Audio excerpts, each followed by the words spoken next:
Hey, John Harris here with the Rock Metal Podcast. Join me as we get to go behind the scenes into what goes into producing records and making music as we interview some of our favorite and soon-to-be favorite bands. And today we're catching up with Mr. Lordi of the band Lordi for fans of Battle Beast, Powerwolf, Sabaton, and U.D.O. Lordi's got a new album out called Screem Writers Guild. We're going to catch up with Mr. Lordi as he's driving from the north of Finland all the way down to Helsinki to start a tour in support of the album. The album was produced by Mr. Lordi, Mr. Mana, and Janne Halmkrona. We'll hear the story about how all of that came to be and so much more. So please stay tuned to the very end. And also, please excuse the audio a bit, as Mr. Lordi was in fact talking to me on his cell phone. So I hope you enjoy. But first, let's check in with our beautiful sponsors. Asher Media Relations, doing public relations for everything loud. For your band needs to be seen and heard in print, online, and radio. Head over to AsherMediaRelations.com. That's AsherMediaRelations.com. Mention the Rock Metal Podcast and get your band noticed. Syndicol Music is a full-service agency for musicians offering record label services, marketing, branding, production, and management. Head over to syndicolmusic.com. That's syndicolmusic.com. SYNDICOL music.com. Mention the Rock Metal Podcast and take your music career to the next level. Mr. Lordi, thank you so much for coming on to the Rock Metal Podcast today. Go ahead and say hi to all of our beautiful listeners. Hello. Hi. How are you doing? Well, we're fabulous now that you're here. Now, this new record, Screem Writers Guild, play on words, of course. What was the greatest moment for you producing this record? I don't know, the first 5 months. No. Well, we did it in 5 months. I mean, I love the process of creating, like, from writing the new song to recording and to even painting the album cover and everything. I love every single moment of, making a new album and creating something. So to pick just one, like the best or the proudest moment, I can't. I really can't. It's like, yeah. You love all of your beautiful children, from writing the new songs of course, to recording, coming up with the album artwork. I guess that then you said you did the whole thing in 5 months. Is that pretty typical for you, or is that a little bit longer? Is there any? Yeah, it's pretty typical, and this happened in a time. This was recorded actually like a year ago. I got a call in January 22 from our manager that started writing a new album. I said, sure, and so by the mid-June 22, the album already went to print. That for mastering. I mean, no, it was already mastered. It went to the printing plant already. So yeah, we did it in 5 months. Including writing and recording and everything. So it is pretty typical for us. I mean, we can do it pretty fast, but most of the times, why it takes longer is because you're gigging, you're doing shows at the same time. So you cannot do the whole album, back to back in a row, like days like that. And, you get like split up in session because you have to travel, shows like festivals or whatever. It's pretty simple. I mean, we're quite fast, and yeah. Okay. Yeah. And this album was so easy, as quick to make. It felt like that we're only making like a mini EP or something, because we just when I got that call that, hey, start writing a new album, I said, sure. It was only 2 months after when we just released 7 albums at the same time. So now doing a 1 album, just one, it was like, okay, it feels like just doing a single or something. I was going to say, getting a phone call and then a few months later having an album to print. Do you have like a catalog of stuff at the ready that you're just sitting on? No, I'm usually not writing everything. Because I'm very productive and I'm very creative. So when I sit down, and usually if I start writing a song as a side project, as a side effect, I will have side product. I will have 2 other songs. If I start writing one song, in the end I will have 3. That's usually what happens. And some people are asking, how is that possible? Well, I'll tell you. If I haven't, let's say, I have a chorus melody. I'm writing that. I'm playing guitar or keyboards. I'm working with that. So then I'm just listening to my inner radio that is playing in my head. So how would the song go, from here?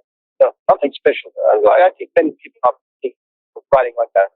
That they are thinking that what would be the best way, that how would they hear the song go to the next part of the song. Okay, so then I got come up with them. Usually I don't have any writer's block or anything. I come with the next part. I put it down. Okay, there it is. And then I listen to it. I was like, oh, it's a great part, but it actually isn't really exactly what I'm looking for. So I put that aside, that part. And by the end of the day, when that one song is ready, I have material for like 2 other songs already from the put aside parts. So that's how it happens. That's how come. That's why it happens. And I already forgot your question, by the way. It's okay. My next question, though, is what was the biggest challenge for you on this record? I don't remember actually having any challenges with this one, because this was insanely easy and naturally flowing process. The whole writing and the whole recording, everything. I don't remember having actually any kind of challenges with this one. It was so, even logistically, it went smooth as fuck. Everything went so well. I'm sorry, there were no challenges, really. It was really easy. It was that easy. Yeah, no, that's fine. I mean, why is that, do you think? Is it just because you've written so many songs and albums up to this point? You know what?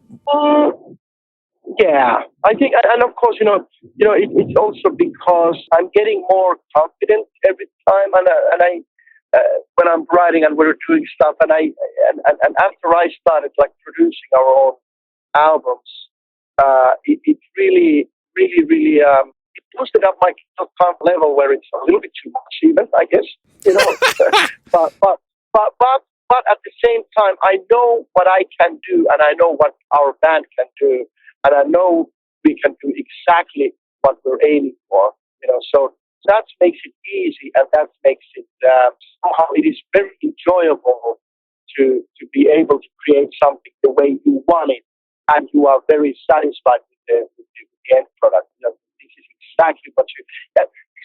Here's the thing: many people, usually like critics, when they listen to any artist album, but in this case, Lordi album, but they're like, "Whoa, it sounds shitty, and why does it have that?" And there's many critics usually they forget that at least in our songs, how they sound like, and the self confidence is something that and you can do what you're trying to do.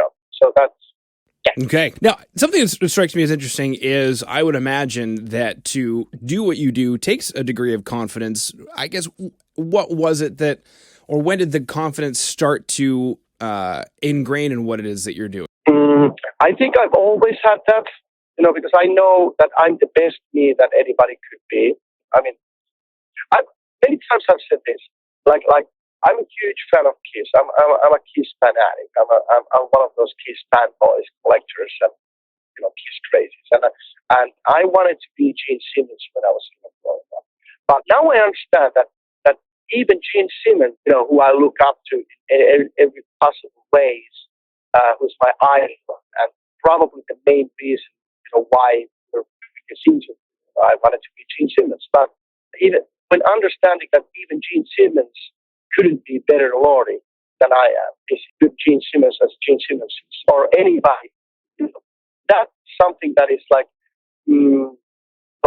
really understanding that after you already are having fans and you have your fan base and your followers who are really into your band, and and understanding that whatever you're doing, when I write stuff, when I create stuff, I do it. I have only one person target audience, and that is myself. I'm doing everything to please myself.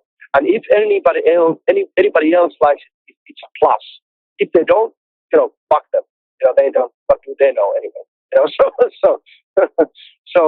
So I think the certain amount of self-confidence is a good thing to actually I'm the worst teacher. I could not teach or tell anybody else how to do their shit. But if it comes to my shit, what I'm doing, I am the God and the dictator and the goddamn almighty. So I know how to do my shit, And I get really, really angry, and I get really, really offended if somebody tries to tell me how I should do things, because I'm like, what the hell do you know? I'm not telling you how to, masturbate. Yeah. That's right. Strokes and strokes and strokes. Okay. Yeah. Woo!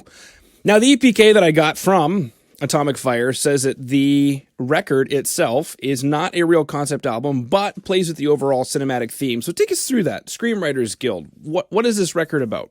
Well, it's another Lordi record, really. I mean, come on. The Atomic Fire guys, they need to say something in the press release, don't they? So it's what it is about is I always write music first, and then the lyrics come after that. So and this, depending on how you count it, but it's actually our 19th studio album already, 19. So, and most of the songs on every single Lordi album are about horror genre or horror stories. There's something, and I just wanted to find, sometimes it gets really difficult to find a new angle in the horror genre. What can what could this album be about? And then I just thought that, okay, why not trying to focus on the classic vintage horror, movies like those Universal monsters and shit like that, and that was the starting point for this whole thing. And so when I was trying to come up, with some sort of a new angle to write songs and what would be the main concept of this album, so then I thought that while this is our, it's kind of like, I wanted to do an album that would be like reset, like resetting the factory default settings of Lordi, like going back to the first 3 or 4 albums, trying to do very neat and kind of standard classic Lordi album usually. So then I thought that also lyrically and thematically it should be something very classic Lordi. And I thought that, okay, well, funnily enough, we really haven't touched the subject of like old vintage horror movies yet, or horror characters. So that's where the idea came from. Okay, let's go to the root of cinematic horror and try to get some influences and try to get some ideas from there. Well, all of the songs are not influenced by those, but clearly there's like the Bride. The song is about Frankenstein singing to his bride, the bride of Frankenstein, and there's like in the Castle of Dracula, of course, I need to play words again, but it's about Dracula, and there's like like a tropical island, which is about, of course, wolfman or werewolves and shit like that. So it's like more or less all the songs have something to do with some classic horror movie or some classic horror movie character. While that being said, of course, there's a lot of Lordi songs that have a lot of reference to other horror movies, like especially Evil Dead and Evil Dead 2, because I'm a huge Evil Dead fan. So this time I told my co-writer Tracy Leap, I told him, this time let us try not to have an Evil Dead reference on this album, because usually we do, and this time we don't. How hard was it to not have an Evil Death reference? Very hard. Very, very hard. And veiny. And pulsing. Yeah. Fantastic. Yeah. Is there? It was difficult because the Evil Dead references they come so naturally, and they come like they sneak in whether you want it or not. So it was really, really, really difficult not to get them. But we did it. Very cool. Very cool. Is there a classic like Dracula, werewolves, Frankenstein? Is there a classic that you love the most or identify with the most? I think Frankenstein. I'm a huge Marvel movie fan too, and my all-time Marvel, favorite character is the Incredible Hulk. And as any geeks or comic book nerds would know, that Stan Lee's version of Frankenstein monster is actually the Hulk. So clearly, Frankenstein monster is my favorite classic monster. You know, you know, yeah, Frankenstein monster. Yeah. More to come, but let's go ahead and check in with our beautiful sponsors. Two Madsen is responsible for producing, mixing, and mastering some of the best metal for over the last 20 years. From Meshuggah to The Haunted to Poison Black, Kemper Profiler packs for guitar players, and Easy Drummer expansion packs for programming drums. Two Madsen can take your production to a level previously unheard. Head over to twomadsen.com. That's twomadsen.com. TUEMADSEN. Click contact, fill out the info for your next project, and let Two know that the Rock Metal Podcast sent you. Wormhole Death is a modern record label, publishing, and film production company born in 2008. Getting signed to this label means global distribution, publishing, and marketing with Wormhole Death's roster of global partnerships. Head over to wormholedeath.com. That's wormholedeath.com. Submit your band and let them know the Rock Metal Podcast sent you. 19 studio freaking albums. How would you define success at this stage of your career? Being able to still doing what you love to do and not to go to 9 to 5 work, you know, because I have never worked 9 to 5 in my life, and I would suck at it. I would suck ass and balls if I would, you know, try to do a normal job. So I am a lucky fucking bastard to be able to do that. If that isn't success, I don't know what is. I mean, I'm doing what I would do anyway. You know, I'm doing what I always wanted to do. And I'm doing everything. I know I'm stressing myself out, and I don't have enough rest and everything. But I do everything you see and hear in Lordi is the outcome of things that I think I know how to do and the things that I want to do. Whether it's writing the music, whether it's making the masks, the costumes, painting the album covers, creating the graphics, doing the merch, everything, deciding everything. So that's. I just love doing this artsy-fartsy stuff about monsters and horror, and that is my personal success. Yeah. Beautiful. What advice would you give to Mr. Lordi 19 studio albums ago? Wait for it, because I was very impatient. I remember, I couldn't believe, because I was so full of myself, and you know, as a kid. And I couldn't believe that when I was sending the demos to record labels and sending the demos to, you know, some critics in music magazines, and they didn't like it, and they didn't see the geniuses that I am, the whole, you know, and I was offended. I was like, what the fuck do these people know? That they should actually change their, you know, they don't see a good thing when they, so I would say patience, young Padawan, because it's like, and it took 10 years, and most of my bandmates at the time, I mean, it was like revolving door. Like, people joined my band and then they quit because, you know, life gets in the way. I mean, they got, you know, children and work and do stuff, and people just lost their faith in the thing, because after you're in a band for, you know, 2 years and then nothing, you know, goes like that. And I'm just like blindly believing that someday, you know, we'll get a record deal. But it took 10 years. It took a full decade to actually have it. So I would say patience. It'll happen. Yeah, very cool. What was the breakthrough point, do you think? Meeting our first manager.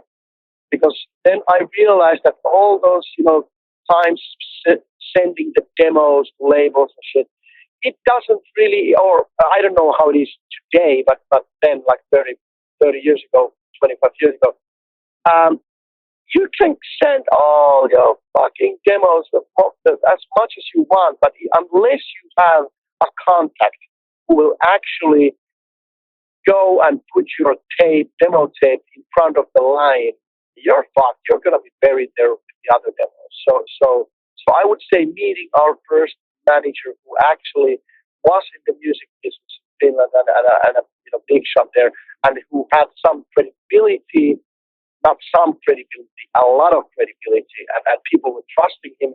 And when he came to the labels and showed that, look at this band, listen to the demos, that's when the door started opening.